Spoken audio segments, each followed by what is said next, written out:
আজকে তোমাদেরকে অ্যালডিহাইডের কি নাম সংক্রান্ত একটু কি ধারণা দেবো। হ্যাঁ, আচ্ছা একটু অ্যালডিহাইড তিনটা। এখন দেখো এই একটা হাইড্রোকার্বন, ঠিক না? এই হাইড্রোকার্বনের কি যোগে CHO মূলকটা হচ্ছে তোমার কি অ্যালডিহাইড।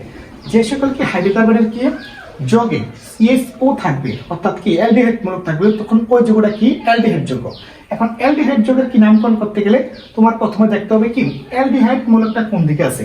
যেই দিকে অ্যালডিহাইড মূলকটা আছে ওই কার্বনটাকে আমরা এক নাম্বার কার্বন ধরবো। এক নাম্বার, তারপরে কিগুলো কি 2 নাম্বার, তারপরে গুলো কি 3 নাম্বার। তাহলে এখানে 3 কার্বন বিশিষ্ট একটা অ্যালডিহাইড। তাহলে 3 কার্বন বিশিষ্ট অ্যালডিহাইডের কি উচ্চারণ কি পুপ, কি উচ্চারণ কি পুপ। আর পুপের তোমার অ্যালডিহাইড মূলকটা কোথায় আছে? 1 নম্বরে। এই কারণে কি পুপ 1 কত এল। অ্যালডিহাইডের উচ্চারণ আমরা কি এল উচ্চারণ করব। কি উচ্চারণ করব? তাহলে পুপ 1 এল। এটা যদি আমরা একসাথে করি তাহলে দেখো, তাহলে উচ্চারণটা কি হবে? প্রথমে মূল শব্দ পুপ, তারপরে কি যোগ কি আ, তারপরে কি হ্যাঁ যোগ কি নেল। তাহলে আ যোগ কি নেল কি হলো তোমার প্রোপানেল। তাহলে প্রোপানেল কত নম্বরে কার্বনে আছে? 1 নম্বর কার্বনে। তাহলে আমরা যদি একসাথে উচ্চারণ করি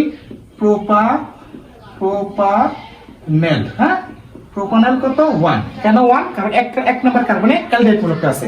এই হচ্ছে তোমার কি অ্যালডিহাইড মূলকের কি নামকরণ করার কৌশল। আশা করি ক্লাসটা বুঝতে পারছি। আল্লাহ হাফেজ।